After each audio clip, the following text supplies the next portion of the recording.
Alright, guys, welcome along to the show. We're going to get into a little chat about Annabelle from what the hell year was this made? 2014. Every Friday now, all been well, we're going to be doing the movies in and around the Conjuring. So Annabelle is attached to the Conjuring. So we did in the last Friday episode it was on here. We did the Conjuring, which I thought was a fantastic movie. Going to be honest, straight off the bat here, Annabelle didn't enjoy it just as much as The Conjuring, but we're going to be doing the whole universe anyway, so we'll see how things progress. Let's get into it.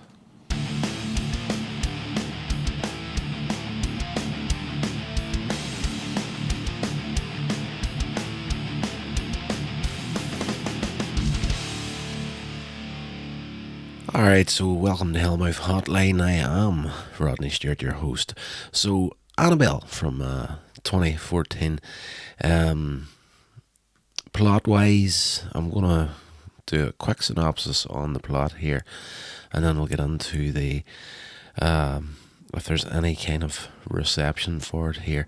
So, basically, 1967, Santa Monica, California. There's this medical student and his wife. She's pregnant, expecting their first child, and she's got this rare vintage collection of porcelain dolls, and she's collecting these up for the kid.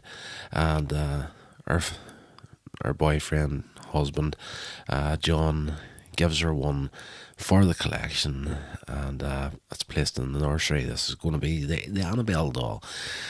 That night, after sitting and watching TV, and there's news about the Manson family and the Tate murders, they're disturbed by the sounds of the neighbours next door.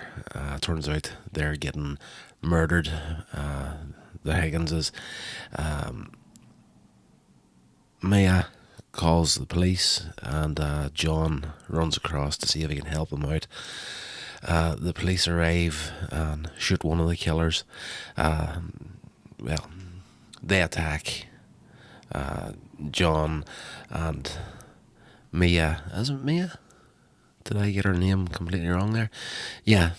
After this pair kill the people next door, they then attack Mia and the husband, and she's already called the cops. So whenever they arrive, they shoot one of the killers, a man, and while he's down dead, the female killer takes herself out by cutting her own throat inside the nursery where the dolls are at, and she's actually holding the doll, which will from henceforth be known as Annabelle. News reports indicate that the assailants of the Higginses their murderers are their estranged daughter, Annabelle, and her boyfriend. They're both members of a cult.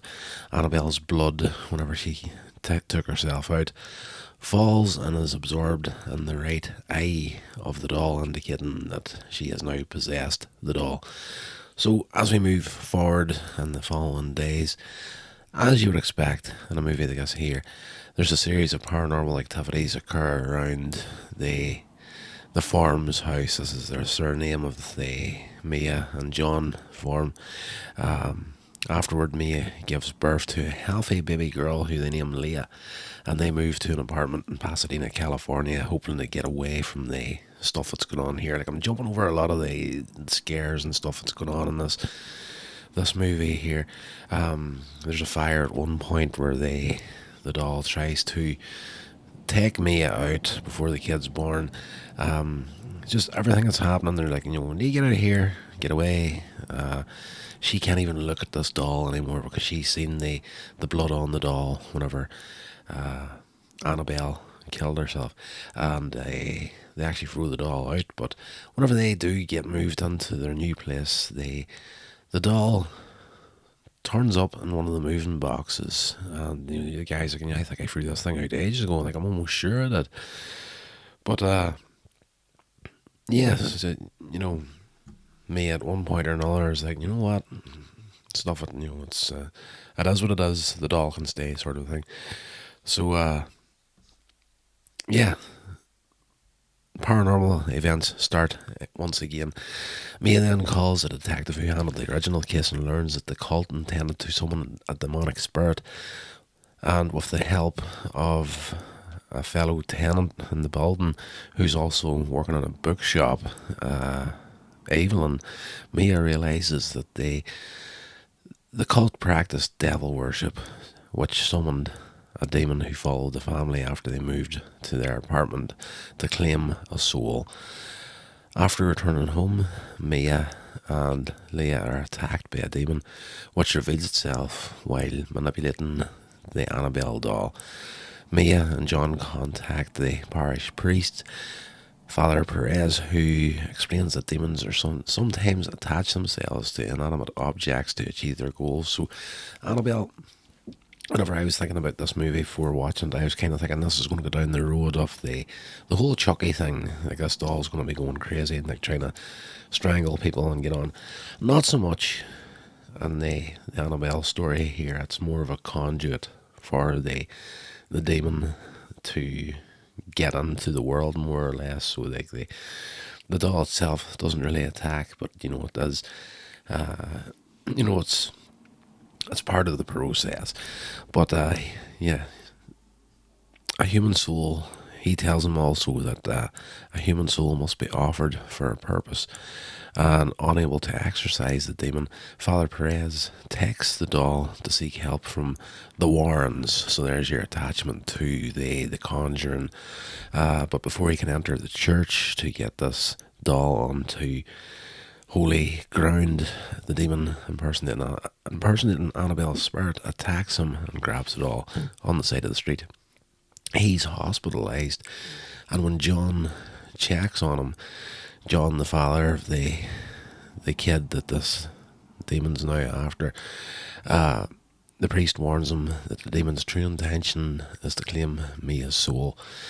That night, while Evelyn is visiting Mia, Evelyn being the woman that lives in the building, and she has her own past, comes out at the end of the movie. She's like, the reason she kind of attaches herself to Mia and the child in a big bad way in this movie, and the reason because of that is her own daughter died in a car accident that was her fault. She had fallen asleep behind the wheel, and there was a crash, and her daughter was killed. So she has attached herself to the kid because she misses her own daughter, sort of thing.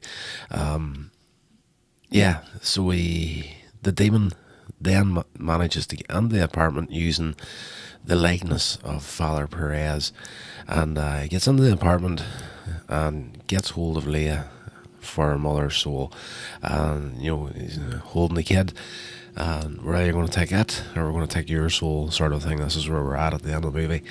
But to spare her daughter, Mia attempts to jump out of the window while she's holding the doll. She's got the conduit for this demon here, so she's got a bit of leverage. But she's like, this thing isn't going to leave us alone until it gets a soul.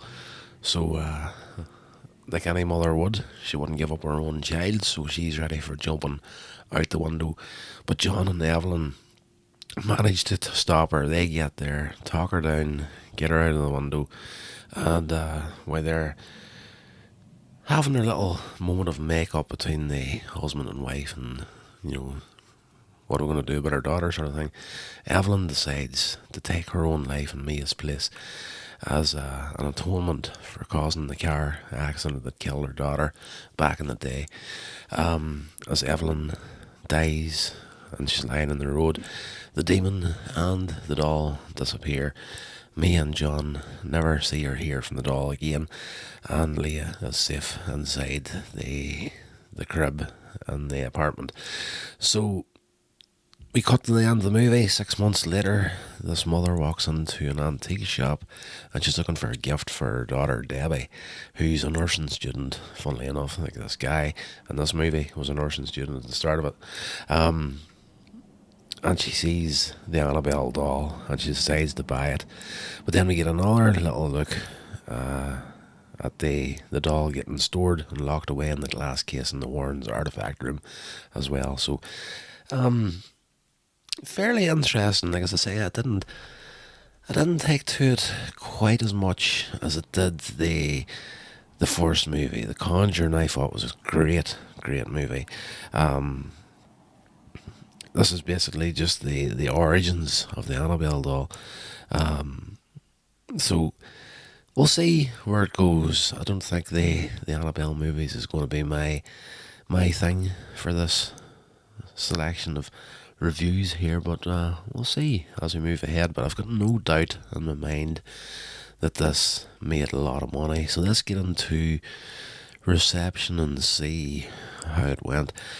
Annabelle grossed 84.3 million in North America and 172.8 million in our territories for a worldwide total of 257 million against a production budget of 6.5 million. So yeah, these movies here, cash cow, like that's like the Freddy Krueger movies, the Nightmare on Elm Street, the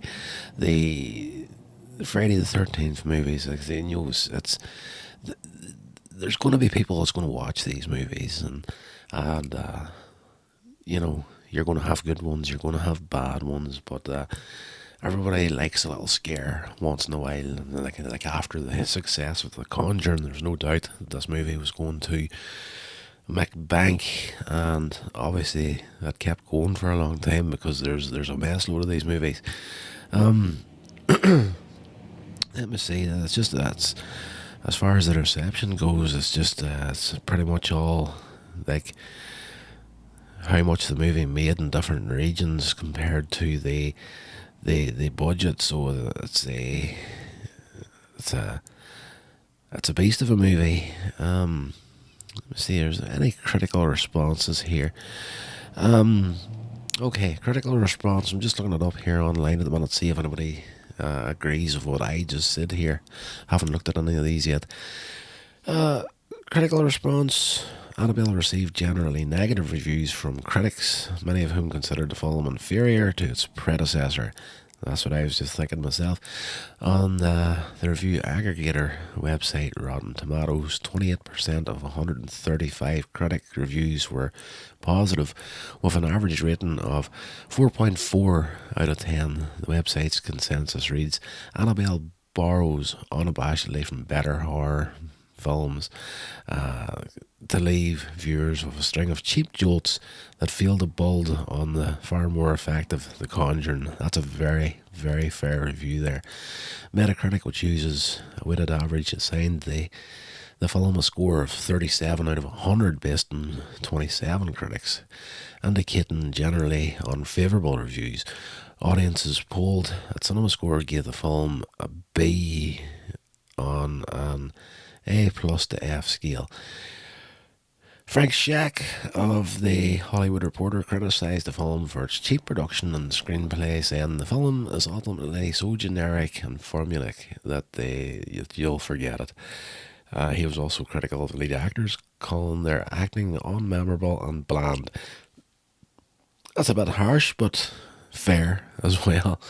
Apart from the priest, what's this you call him? Gosh, I haven't even got him listed here. He was in Stargate SG-1. I should really remember his name. I'm going to get it here right now. Where are we?